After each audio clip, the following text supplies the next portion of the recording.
Hey, welcome to Speak with Brandon. Here, I will teach you how to speak English fluently like an American using simple, proven methods. If you like this series, be sure to leave a like, comment, subscribe, and ring that bell button so that you don't miss any future uploads. Professional speakers can speak for extended periods of time on the stage while keeping that same enthusiasm, energy level, and keeping things highly interesting and entertaining. That is a skill that most people don't have, not even native English speakers. For beginners, attempting to speak for a prolonged period of time only opens up more room for potential mistakes and slip-offs. Don't get me wrong, making mistakes can be a great way to learn, but sometimes there are just more important situations where you would like to reduce as many chances of you making any sort of mistakes at all, to give the person a good impression, such as a job interview, knowing a new friend, and more.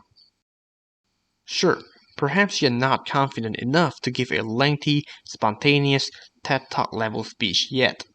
A lot of people don't. But surely you can give simple one or two word replies to a question, right? That's the core idea of today's video.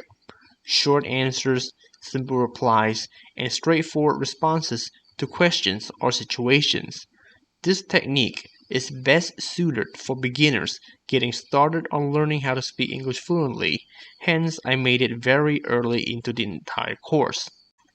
Short answers are best paired and supplemented with nonverbal communication skills, such as gestures, tones, facial expressions, body language, and the like, which I will cover in the next episode of this series next week.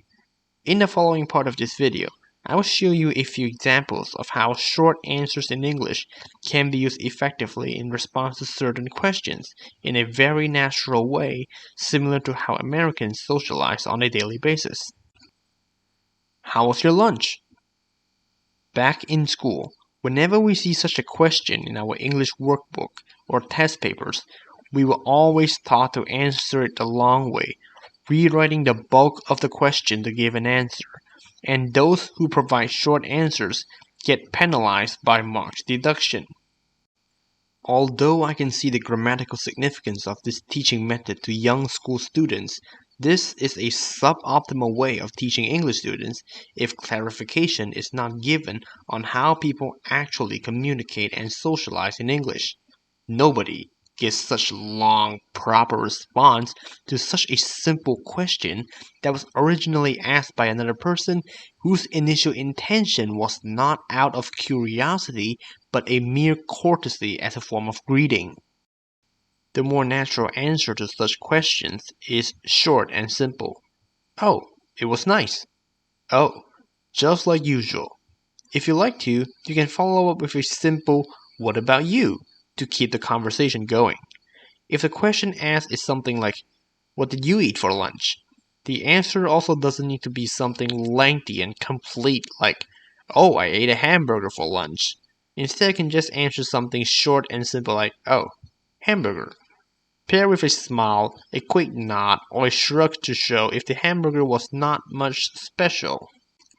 Here we can see a powerful word being used to give short answers. The interjection, oh. It is commonly used to express an emotion, such as surprise, in response to external stimuli. Due to this meaning, using it to give short answers to questions in such context shows some degree of emotional investment. Essentially telling people that, oh, you heard them, they got your attention, and you gave their question a bit of thought.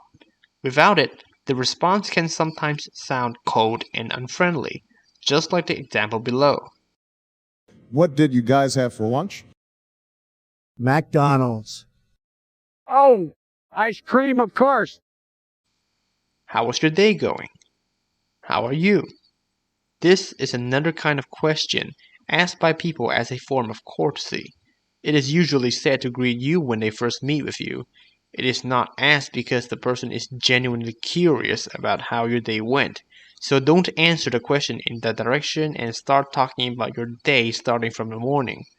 That will most often turn the conversation one-sided and awkward. Furthermore, if you're not fluent enough yet, it will result in a lot of mistakes when you're speaking.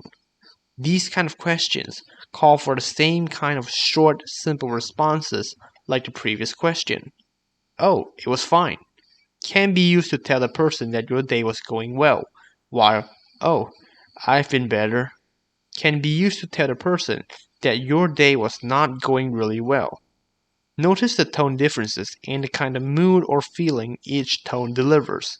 Like I said in the beginning, these kinds of short answers work best when paired with nonverbal communications as supporting factors, which tone is a part of. What's your name? Where are you from? Moving on to even more questions that are meant to be ice-breaking greeting words. Many of these factual questions should also be tackled and answered verbally short and simple.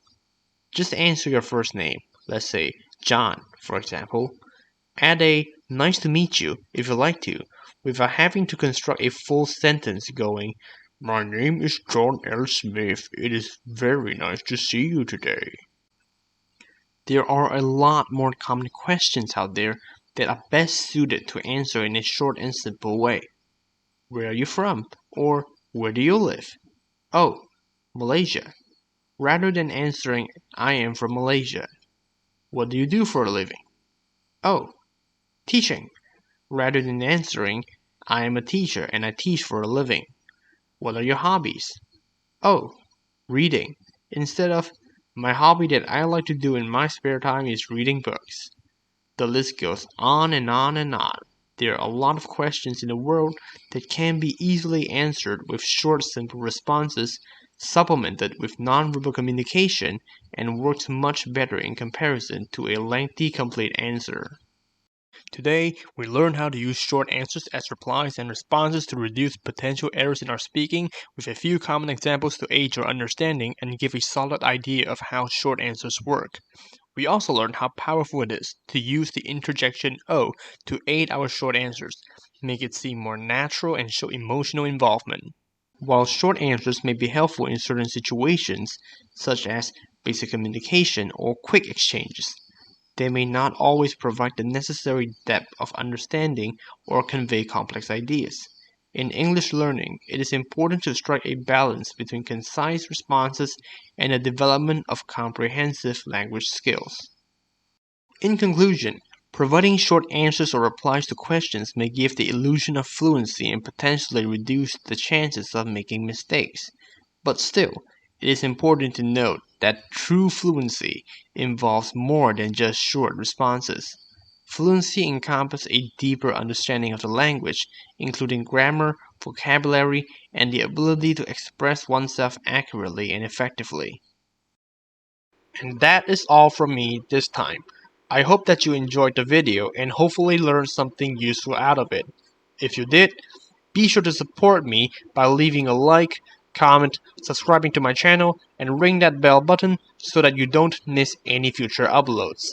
This is Speak with Brandon, checking out.